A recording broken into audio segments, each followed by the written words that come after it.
Baik, Assalamualaikum warahmatullahi wabarakatuh. Sebelumnya perkenalkan, saya Rio Akbar Ahmad Pratama dengan NIM 23080104333 dari jurusan Ilmu Hukum Fakultas Hukum Universitas Negeri Semarang.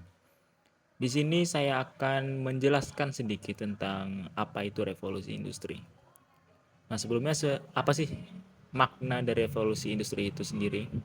Revolusi industri sendiri yang dari apa yang saya dapatkan dari website Koran Tempo, artinya adalah transformasi besar pada manufaktur dengan mengubah sistem produksi dari cara tradisional menggunakan tangan lalu digantikan oleh mesin.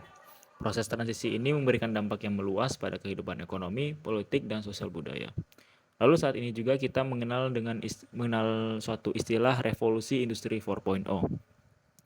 Nah, pertama kalinya revolusi industri 4.0 ini dikenalkan itu pada saat Hannover Fair, lebih tepatnya pada tanggal 4 atau 8 April tahun 2011, yang digunakan oleh pemerintah Jerman untuk memajukan bidang industri yang ada pada saat itu ke tingkat selanjutnya dengan bantuan dari teknologi.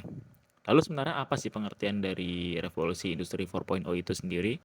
Pengertian dari revolusi industri 4.0 itu sendiri itu adalah suatu revolusi yang menitik beratkan pada otomatisasi serta kolaborasi antara teknologi cyber.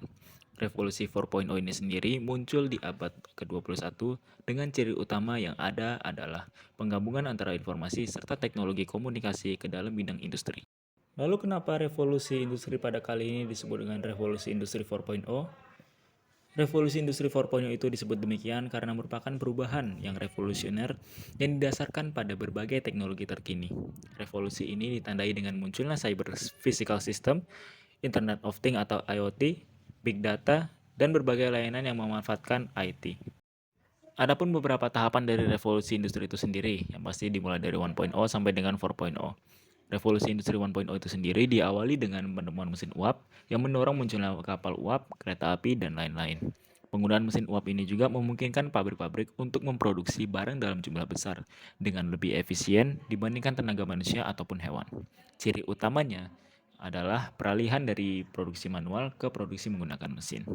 Dampak dari revolusi industri 1.0 ini sendiri adalah manufaktur menjadi lebih efisien, terjadinya produksi massal, hingga memicu pertumbuhan industri dan urbanisasi.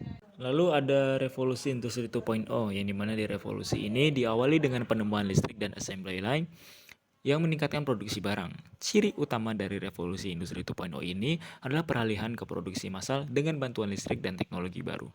Salah satu inovasi terpentingnya yaitu pada saat penemuan dari jalur perakitan atau assembly line yang dikembangkan oleh Henry Ford. Yang dimana assembly line ini dapat memungkinkan produksi barang dalam jumlah besar dengan biaya yang lebih rendah. Dampaknya yaitu pertumbuhan besar di industri otomotif, kimia, dan juga baja. Lalu selanjutnya ada industri 3.0, yang dimana industri ini, revolusi ini dimulai pada tahun 70-an, yang dimana pada saat itu perkembangan teknologi dan komputer meningkat pesat.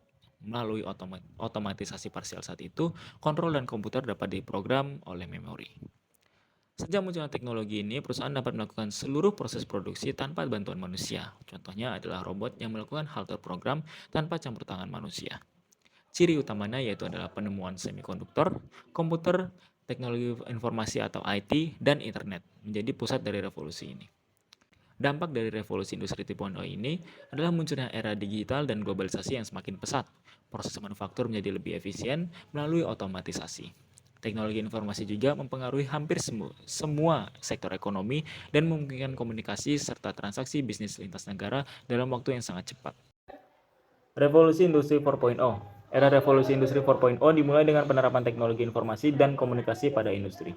Pada revolusi industri 4.0 ini juga teknologi digital, kecerdasan buatan atau AI, dan Internet of Things atau IoT menjadi pemimpin aspek produksi dan manufaktur. Inovasi utamanya yaitu menggunakan robotika, AI, machine learning, data analytics, percetakan 3D, bioteknologi, dan juga blockchain. Teknologi-teknologi ini mengubah cara bisnis beroperasi dengan memfasilitasi otomatisasi tingkat lanjut, sistem yang saling terhubung, dan juga kemampuan pengambilan keputusan berbasis data. Lalu dampak dari revolusi industri 4.0 ini adalah fleksibilitas dalam bekerja.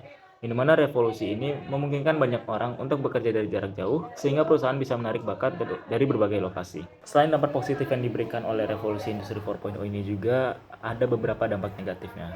Ya, salah satu yang paling utamanya yaitu berkurangnya lapangan pekerjaan karena perkembangan mesin yang semakin canggih.